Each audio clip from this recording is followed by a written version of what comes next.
তো প্রথমে এই কুণাল ঘোষের ভিডিওটি দেখো। তৃণমূলকে ঠেকাতে এখন সেনা নামাতে হয়েছে। তৃণমূলকে ঠেকাতে সিবিআই ইডির পর এবার সেনা। তো তারা গেছেন, এটা কি দৃশ্য? সেনা গিয়ে প্যান্ডেল খুলছেন। আইনে যদি কিছু বলার থাকে বলবেন, ডেকোরেটর প্যান্ডেল খুলবে, ডেকোরেটর প্যান্ডেল করছে, সেনা সেনা খুলছে কেন?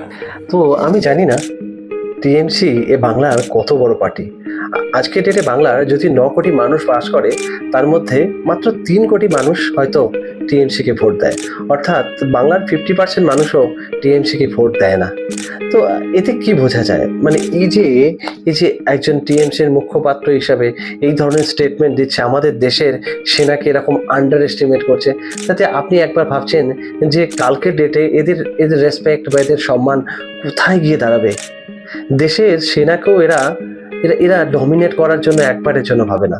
কেউ বলছে যে তাকে দেখে নাকি 200 সেনা পালিয়ে যাচ্ছে। মানে আমরা জানি না যে বাংলার মানুষকে যেটা কতটাই বোকা মনে করে। একটা জিনিস ভাববেন যে আমাদের দেশের জাতীয় সঙ্গীত লেখা রবীন্দ্রনাথ তো একজন বাঙালি ছিলেন, তাই না? যে বিশ্বকবি রবীন্দ্রনাথ থেকে শুরু করে মাইকেল মধুসূদন দত্ত এ বাংলারই সন্তান ছিল। আপনারা হয়তো নেতাজিকেও চেনেন, তাই না? নেতাজিও তো এ বাংলারই সন্তান। বিবেকানন্দ এ বাংলারই সন্তান। তো বাংলার মানুষকে এইভাবে ডমিনেট করে আমার মনে হয় না কেউ ক্ষমতা বেশি দিন ধরে রাখতে পারবে। আই থিঙ্ক আপনারাও আমার সাথে সহমত। ধন্যবাদ।